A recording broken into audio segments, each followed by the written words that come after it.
lives are on the line, not just his own.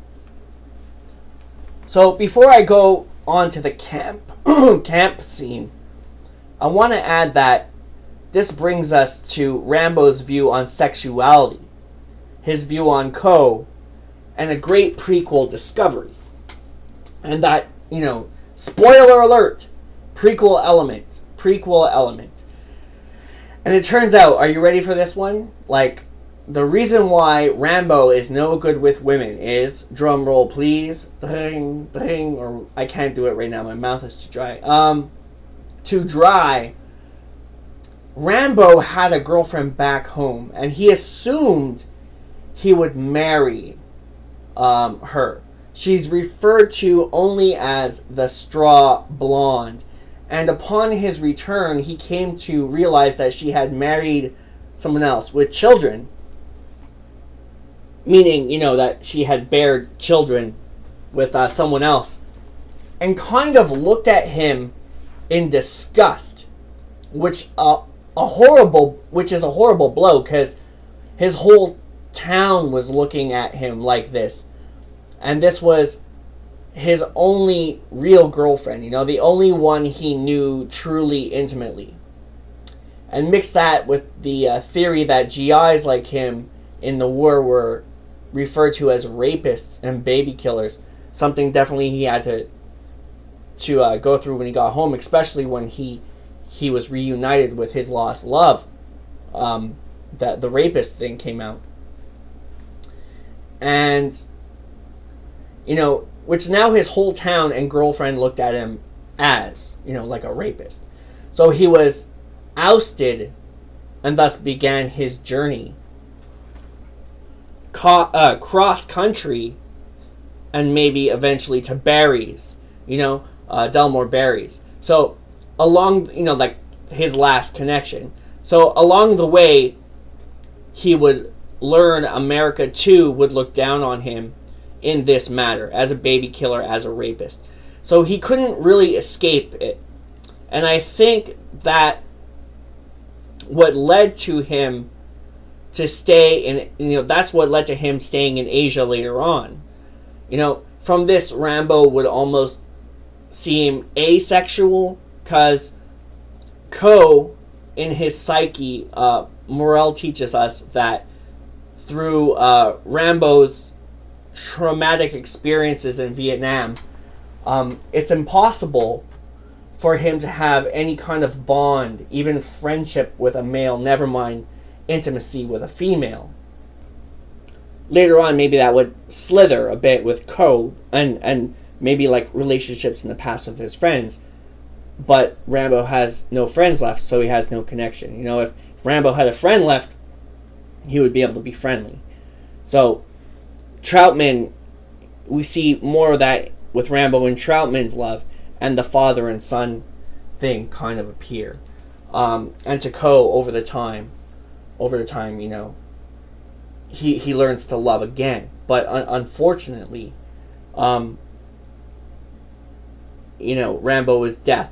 So the kiss of death and all that. So, we learned that America too would look down on him in this matter, and he couldn't really escape it. And I think that's why it led him to stay in Vietnam or Asia later on.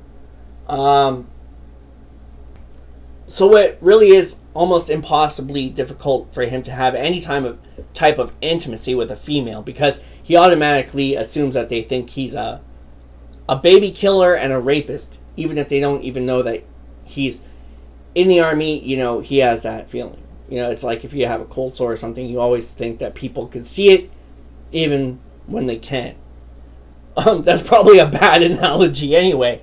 So this, which churns through much of the story, especially with Ko, but we definitely, for the first time, see that intensify, more than the crying scene from the Saigon flashback in First Blood. We really see that intensity reoccur, actually, in Rambo 2008, when Sarah puts her hands on him in the effort to calm and persuade Rambo to bring them to the Christian camp. And, you know, I can't help but wonder if in Rambo's head he's thinking, you know, you have no idea who you're fucking with, you know. Because he also hates rapists for this reason. And, well, obviously for other reasons before that. You know, everybody hates rapists. And it's brought up that rapists, in Rambo's view, were handled accordingly. You know the analogy, one bad apple spoils a whole bunch. And obviously, in Rambo 4, we would see that intensified too, because he handles the rapist accordingly, if you recall. And that fucker gets a terrifying death by throat rip. So, you can kind of see where I'm going with this. If you can't, leave me a comment and I'll try to explain it just a little bit better. Yeah, so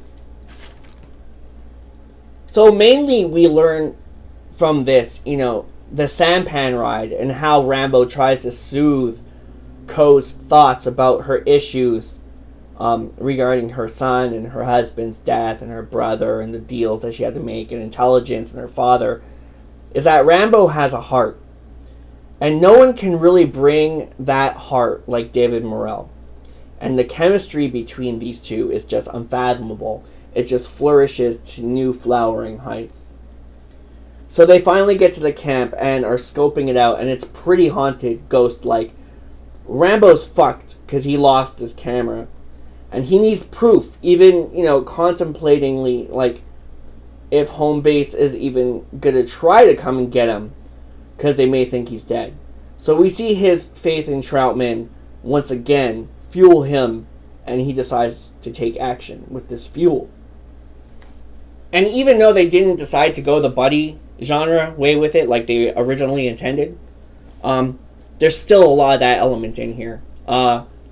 Much of the glue that holds this together is about, you know, trust and friendship and you know, doing unto others as they would do to you, and how people you don't think could turn out in a helping hand could, and you have to face the forces of evil with that. So, you know, he's fueled to take action, and he assembles the bow and arrow with the screwdriver hilt of the knife, which is fucking awesome. And Ko stays behind. Rambo goes in to investigate, navigates the seemingly empty camp. We get that whole ordeal with the whore, and I gotta admit, later on when Ko does it, it's much more better. It's much more sexy and dirty. But anyway, but while Rambo's going under the hut, crawling through snakes and scorpions and bugs of all shapes and sizes, when he plays voyeur and looks up, it's not Vin like in the movie, but he sees with the Asian insignia Coke can pulled from the fridge, while the pigeon prostitute coos, he sees that it's Tay, Stephen Chang's VC commander from First Blood. And the rage kicks in, and the memories flood back, and Rambo returns to war mode, baby. He kind of realizes that Tay's been left in that camp as a punishment, and that kind of gives him some satisfaction, but at the same time, he's really salivating at getting even, you know? So, because it truly is a horrible, run-down camp. Hell incarnate. And the Lady of the Night asks Tay for some coke, and he brutally tosses her the remains of the can. He's like, take what's left. He like whips it at her. Then he belches, walks over, and roughly mounts her as Rambo moves on into the night. You know, and really the juices in Rambo's brain are turning now, because now it's he might be able to secure himself some satisfaction and get some revenge, and maybe make some of the wrong things right, and everything's in his hands, and it's just beautiful. And it's funny, you know, getting to know Steven over the last little while. It would just be fucking awesome to see what Steven could do in this movie had they jumped on that opportunity.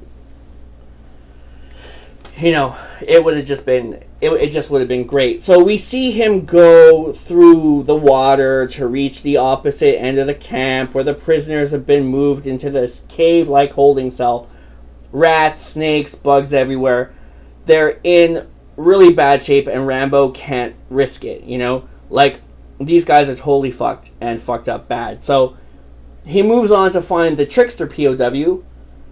I call him that because he's always playing around with the snakes, throwing them into guards' rooms and stuff. You know, hanging on the cross. He decides to cut him down and bring him back as proof. And as they are moving slowly, more back to Ko, who's at the rendezvous point, they are made. And Rambo moves fast to take out the threat. You know, arrowheading tower guards and one in the field for a kill count of like 3 or 4. It's funny because Ko's looking on and the lights from the towers are pointing in different directions all of a sudden, you know. And, you know, one's straight up in the air and one's, you know, straight down. And she's like, it's a really cool scene. It's a really cool what the fuck moment. And knowing that at any second all hell is going to break loose, she's, you know, eventually found. And instead of that great arrow to the head, the guard gets stapled to a tree with an arrow through his windpipe. And the trio take off, and suddenly the bad guys realize what's going on, and the chase begins. It's cool how he took out those guards too. You know, like whipping the knife to one's throat, like just chopping out, and arrow, you know, to another one's heart. And reminds me of that passage from First Blood where he comes across the hunters and kills them, and his location is made obvious to the National Guard. There's even a cool flashback to his youth while he's assembling the bow, talking about the Zen religion he took up in Vietnam and the 2 separate religions he was raised with, and, you know, like learning from the Indian tribes people also. And I just got throughout again, Stephen Chang has some amazing scenes in this book, and if he was in this movie, oh my god, it would just shock the world. Shock the monkey. It's really, really great stuff. So, moving on, hold on a second, I gotta go get some coffee or something. My vocal cords are like killing me. I'll be right back. Hold on. We're gonna take a little intermission. Get refreshed. So we can finish this off right. Because I'm losing my voice. Hold on a second. That's how powerful this book is. It's just powerful. Hold on, I'll be right back.